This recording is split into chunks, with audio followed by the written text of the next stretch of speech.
Halo teman-teman, kembali lagi dengan saya di sini di channel Iqbal Fatur Rahman. Di sini saya akan menjelaskan apa itu tuas atau pengungkit. Halo teman-teman, perkenalkan nama saya Iqbal Fatur Rahman dari kelas 4C Prodi PJKR Unsika dengan NPM saya 19 10 63 10 772.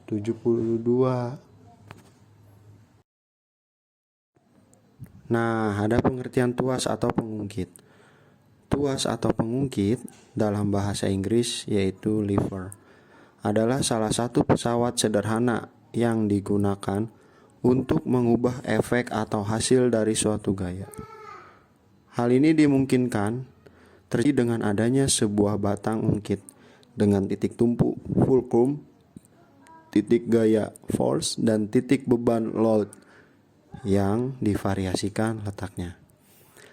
Gerakan-gerakan badan dihasilkan melalui sistem pengungkit.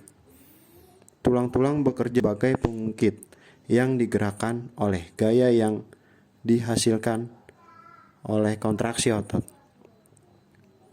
Di dalam aktivitas olahraga, prinsip pengungkit berlaku juga bagi benda di luar badan. Dalam kutip, tuas ialah suatu mekanisme penggerak pada sebuah benda berupa dua buah momen yang bekerja berlawanan terhadap porosnya.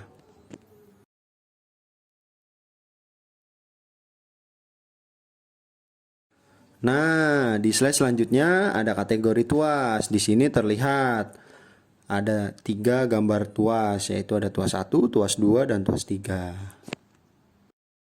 Tuas kelas 1. Pada tuas kelas 1 ini, sumbu putar terletak antara gaya dan beban. Sehingga, pada tuas kelas 1 ini, besarnya gaya untuk melawan beban dapat terjadi segala kemungkinan tergantung dari besarnya LB dan LG. Tuas kelas 2. Pada tuas kelas 2 ini, beban terletak antara sumbu putar dan gaya. Sehingga pada tuas kelas 2 ini besarnya gaya untuk melawan beban selalu lebih kecil dari beban itu. Karena LB selalu lebih kecil dari LG. Jadi pada tuas kelas 2 ini selalu efisien. Tuas terakhir yaitu tuas kelas 3. Pada tuas kelas 3 ini gaya terletak antara sumbu putar dan beban.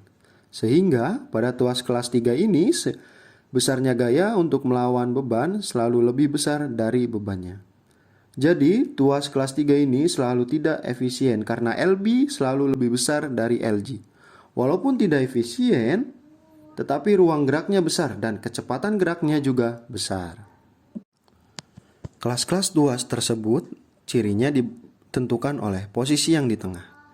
Kelas 1 poros P yang di tengah, sedangkan kelas 2 beban atau B dan kelas 3 kekuatan atau K yang di tengah. Kesimpulannya, pada tuas kelas 1 besar G dapat terjadi segala kemungkinan tergantung dari besar 1B dan 1G. Pada tuas kelas 2, gaya untuk melawan beban selalu lebih kecil dari beban itu sendiri. Jadi tuas kelas 2 selalu efisien. Pada tuas kelas 3, gaya untuk melawan beban selalu lebih besar dari bebannya. Jadi, tuas kelas 3 selalu tidak efisien. Pada tuas kelas 3, walaupun tidak efisien, tetapi ruang geraknya besar dan kecepatan geraknya besar juga.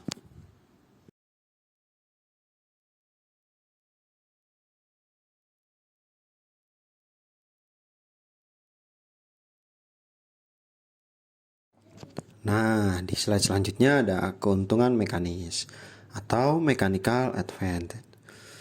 Seperti yang telah kita pelajari di slide sebelumnya, kelas-kelas dari tuas ada kemungkinan G sama dengan B, G lebih besar dari B, dan G kurang dari B. Kalau G sama dengan B, besarnya kekuatan yang kita kerahkan sama dengan besarnya beban atau tahanan yang kita lawan. Artinya di sini tidak ada keuntungan mekanis yang kita peroleh dan tidak ada pula kerugian mekanis yang kita derita. Bila G kurang dari B, kekuatan yang kita kerahkan lebih kecil dari beban. Jadi ada efisiensi gerak. Artinya beban yang besar dapat kita tanggulangi dengan upaya yang relatif kecil. Di sini ada keuntungan mekanis, yaitu ada Km sama dengan B per G atau Km sama dengan Lg per Lb.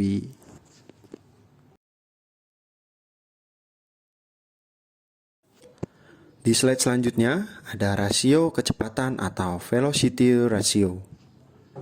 Kalau pada tuas kelas 2 selalu terjadi efisiensi gerak, pada tuas kelas 3 selalu diperoleh kecepatan gerak.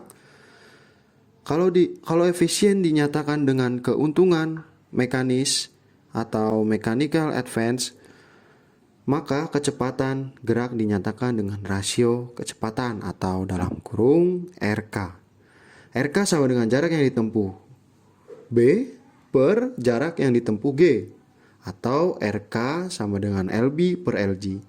Jadi dapat kita simpulkan bahwa bila KM atau keuntungan mekanis besar, itu berarti baik efisien untuk kekuatan.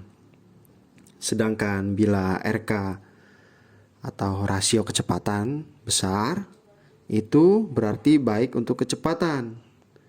Kita pernah melihat pemain sirkus di mana seseorang dilontarkan melalui ujung papan yang satu, sedangkan yang lain melanjutkan diri pada papan yang lain, atau sebagai impuls.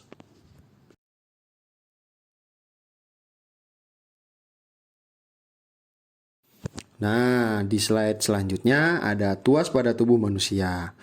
Pada tubuh manusia terdapat juga ketiga kategori tuas, yaitu tuas kelas 1, tuas kelas 2, dan tuas kelas 3. Tuas yang terdapat dalam badan panjangnya tangan, gaya relatif pendek. Dengan demikian, kecepatan geraknya besar sedang momen gayanya relatif lemah. Besarnya momen gaya sama dengan gaya dikalikan dengan jaraknya dari poros. Ternyata bahwa dengan gerakan pendek dari gaya dapat menghasilkan gerakan besar dari beban. Oleh karena itu, apabila ingin memperoleh gaya yang besar, harus diusahakan tangan gaya sepanjang mungkin. Apabila menginginkan kecepatan gerak, maka tangan gayanya harus diusahakan relatif pendek.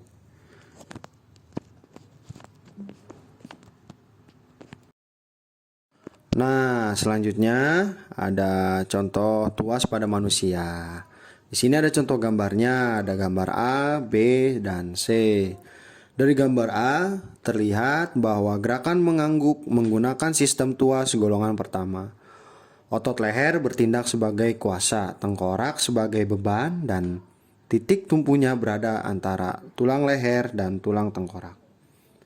Gambar B menunjukkan gerakan melangkah sebagai gerak yang menggunakan sistem tuas golongan kedua. Tulang pada ujung jari kaki sebagai titik tumpu, bagian tengah kaki sebagai beban, dan otot betis sebagai kuasanya.